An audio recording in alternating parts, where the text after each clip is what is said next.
You're not seeing it as a South against the North now. No, I said the South-South. South-South? Yes. Is it Southwest? No. Because, I mean, the Northern guys are singing as the South has had a turn. It's now time for the North.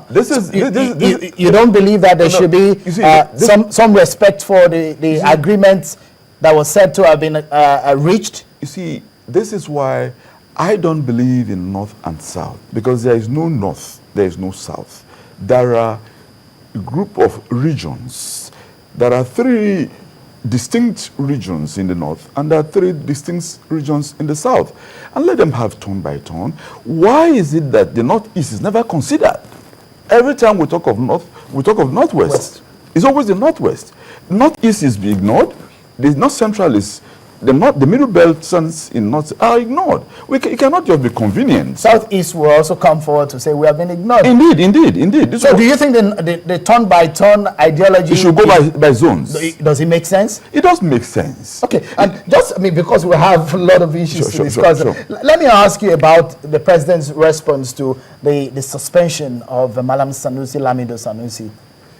The president's response? He says that Madam Sanusi is just suspended. He's not being removed. That he could come back to his work. Do you believe in that particular statement? Going by the books, that is correct. But going by reality and the body language? Going by the body language, one would say once a banker stops being a banker and becomes a politician, no government will tolerate that. You think Malam Sanusi Lamido has become a politician? He did indeed, because first, for example, the way he was criticizing his own government, the government which is part of, was 1. 2, no central bank governor has the right to start donating money to institutions or to, he's not the Minister of Education, nor is he the Minister of Agric. So I think that was political grandstanding.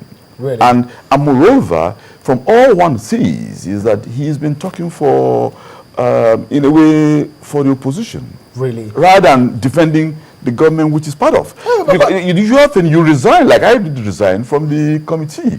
If you are not happy with an appointment, you resign, like I resigned. You can't be being government and still criticizing that government. All right. Just quickly, I want us to move swiftly to the next issue, but I would like to take your opinion on this, Barrister Shittu. Well, the issue of let me ask you precisely on this particular position. Do you think that from the body language and from the development that we've seen in the past few days, do you think Malam Sanusi has been removed? Because the president said, look, he's been suspended, he can come back to his work. He said, even if he's asked to come back, he wouldn't do that. Do you see him also as being aligning himself with the opposition? Well, let me say that the issue as to whether the suspension of Malam Lamido Sanusi is lawful or not is a matter that is pending before the court of law. And as a lawyer who has respect for court proceedings, I would not ordinarily want to comment on that. But there are issues around predating that suspension that is of interest to Nigerians, and it's also of interest to me. For instance, I want to know, and Nigerians deserve to know, whether indeed 20 billion US dollars is missing. That ought to have gone to the Federation account is missing. Now, you should not be on account of the fact that that issue is raised. That issue should not be swept under the carpet. Again, I'm also of the view that if Lamido Sanusi has questions to answer, bordering on alleged financial recklessness, you should not use that issue as an excuse. I believe that all of these issues will be thrown open. Because Nigerians, you talk of democracy, you are talking of transparency and accountability. Sanusi should not be permitted. Do you think the timing of his suspension, is it right? The timing of the suspension, in my view, in my honest view, is wrong. Considering yes, the allegation, that these allegations are still unresolved. And you understand me? Against the unaccounted billions of... But if all issues are also being raised about alleged financial recklessness, you want to ask yourself, why now?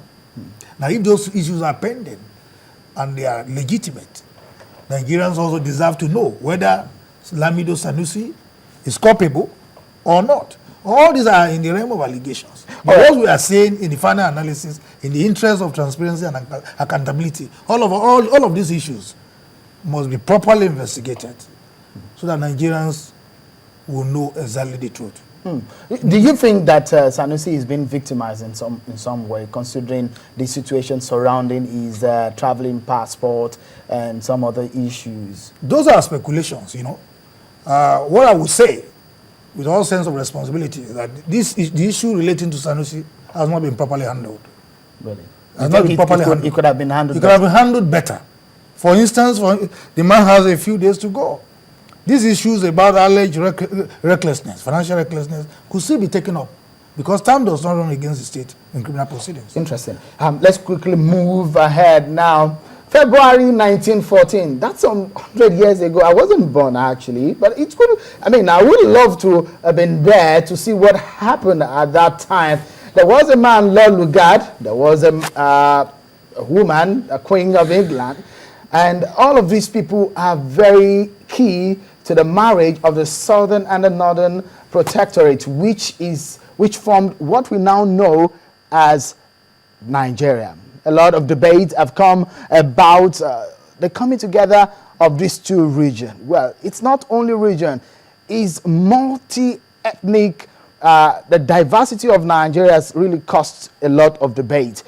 And now from 1914 to 1959, 1958, 1959, when the likes of Anthony Enahoro, Chief Obafemi Awolowo actually proposed the National Conference, and until 1960, I mean, the independence, 1960, when we had the independence, 1963, we had, the Nigeria became the Republic, and we had the first coup in 1966, and we came to the Second Republic in 1979, and 1999 is a return to democracy up to this moment. And one of the very troubled times for Nigeria, the Civil War, and another major key important period in Nigeria is the discovery of oil, the oil boom. And all of these have really been a very key timeline in the history of Nigeria's development. Now we'll be looking at the marriage of Nigeria. Is it a blessing or a curse? My guest in the studio will be weighing in on this issue. But first, Nigeria celebrated. These world leaders actually gathered. They converged on Abuja, Nigeria's capital city, where they celebrated with Nigeria. Well, a lot of people are asking the question, is it necessary that we celebrate centenary? Of course, they say that that marriage was not in the consent of the ethnic nationalities that make up Nigeria. Well, let me start with you, Barrister Wahab Shittu. The legality of the coming together of Nigeria, the Southern and the Northern Protectorate, what do you feel about it? A lot of people say that marriage is not in the consent of Nigerians. Well, well, I think the issue I've raised is whether we're entitled to celebrate. If a man lives for 100 years, he is entitled to, celebrate a birthday. 100 years. People celebrate 50, 20, 30, 40. Nigerians have been together. Nigeria has been together for 100 years. And we are still together as one entity. That calls for celebration. But whether the timing of the celebration is right is another issue. The timing, in my view, is wrong, in the sense that this was a time Nigerians ought to be mourning